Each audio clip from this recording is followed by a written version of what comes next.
xinh xinh. Hai em xinh xinh mà anh xấu xấu.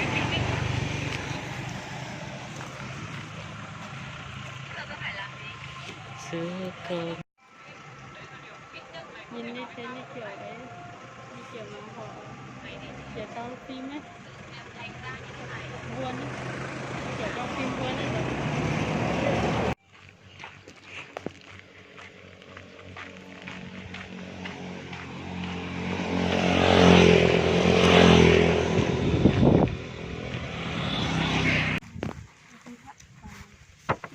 Cái này đi qua kia được tọt xuống.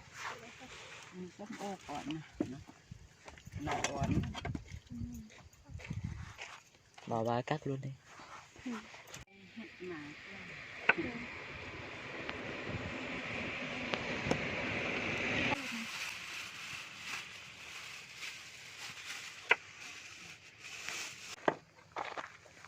Chỗ này có chỗ quái gì? Mạn xương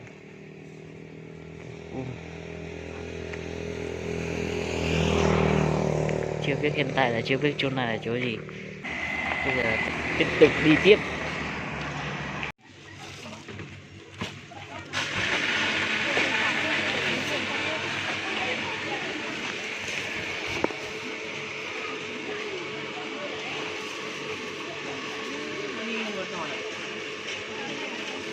Đi đâu?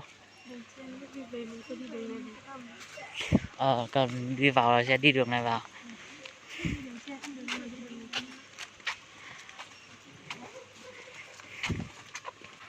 Trong này là có hầm với con gấu rồi con này nọ,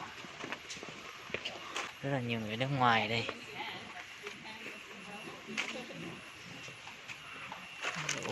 Gấu.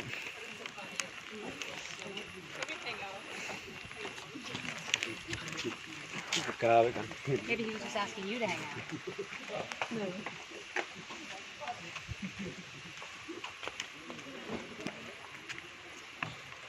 Này có mấy con gấu đây, hình có mấy con gấu thôi không?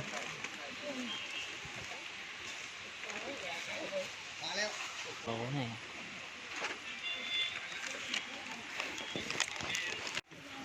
Mấy khu này toàn là gấu với gấu.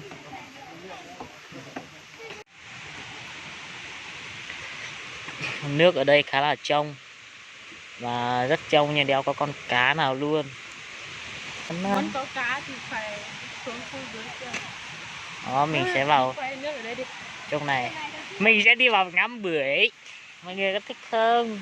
Trên kia. Có rất nhiều bưởi ở đây đấy. Mình sẽ đi ngắm bưởi nhá. Đưa mọi người đi ngắm bưởi. Rất nhiều bưởi. Nước đây khá là trong, đẹp, xanh. Rất là ngon. Quay tắt đi này. Em gái tớ chưa có người yêu nha.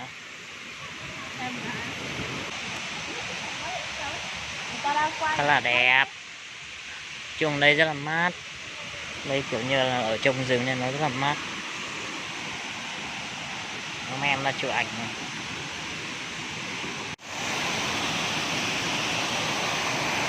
Rất là đẹp. Nhưng mà em tắm trên kia màu xinh. Bưởi các kiểu. Đa số là quả cam thôi. Canh cũng không có mấy. Đó. Nhiều người ở đây họ tắm đây. Rất nhiều.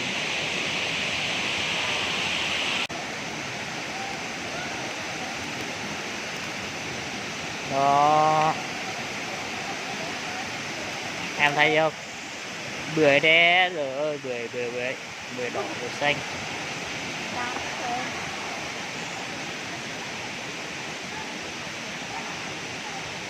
Ghé hàng đấy, ghé hàng đó mọi người. Lấy chung sao? Ghé hàng lấy chung vậy.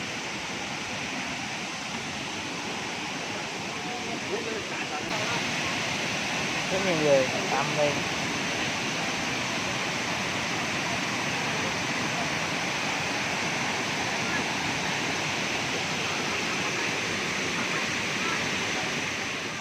Mọi người biết đây cây gì không?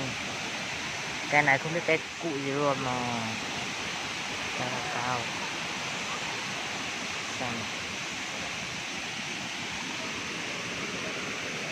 Này có ghi cả tiếng Anh và cả tiếng Lào. Ai đọc được tiếng gì thì đọc nhé.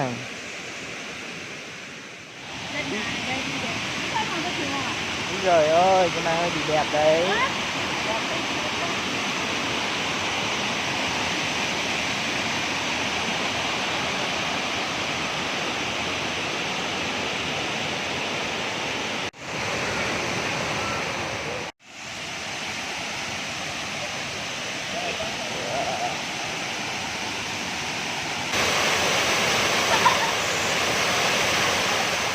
Một đàn cá đây, các mọi người thấy không?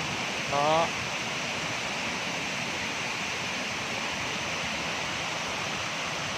cá đây. Tôi thấy một con to to chạy đâu rồi nhỉ? Tí mình sẽ đi vào đi lại qua đường bên kia. Vâng. Tại đang đến cái chỗ thác cao nhất của khu này. Thác trên kia hay mọi người đang thấy nó đang chạy. Mình mới xem lấy cái trường hợp của đấy.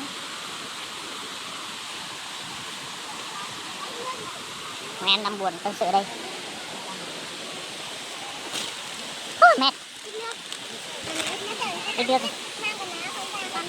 Đây đường trên kia ông đi được không? Đường qua chỗ cầu này lên trên thôi. Nhưng mà nên lên ở trên này đúng không? Trên đầu này.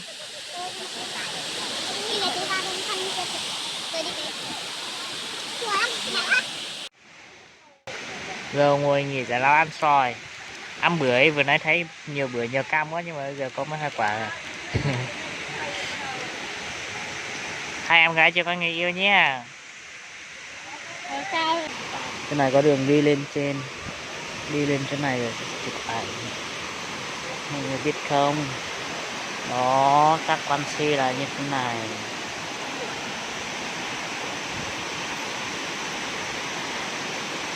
Hơi bị đẹp. Nó có mấy em này chụp ảnh này.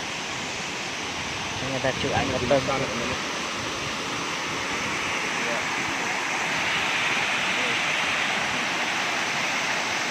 Hơi chó. Ủa chó vậy. Siêu chó chứ.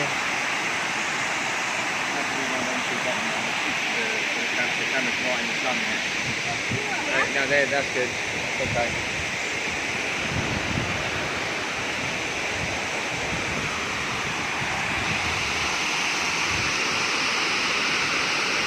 Mùa này là nó ít nước mọi người ạ.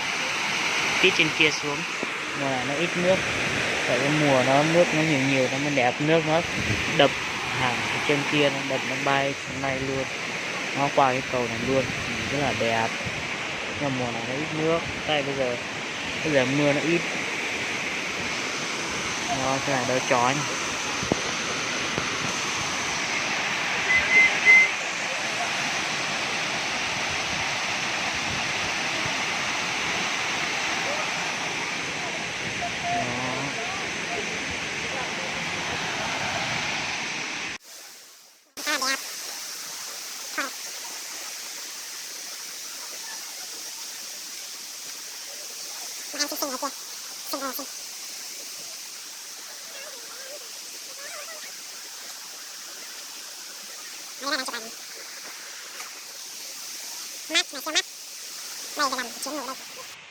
Ngủ đây một giấc rồi về.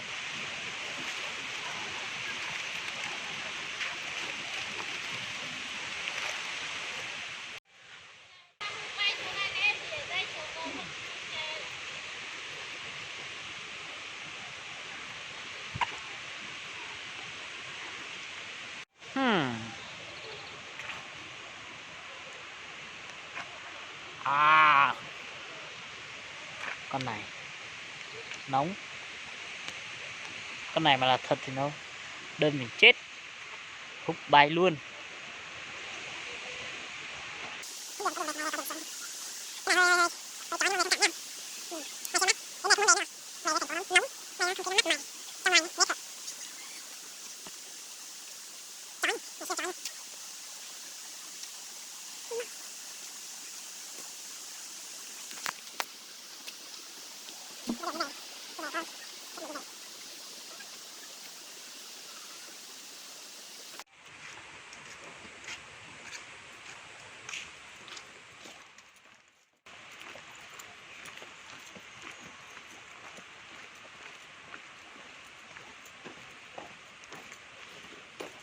Nóng, chói.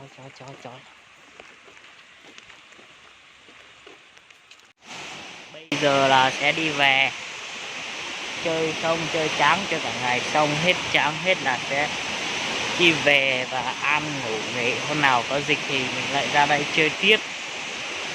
Nhưng mà bye mọi người nhá, mọi người đừng dịch hoài nhé. Bye đây, đỡ về đây.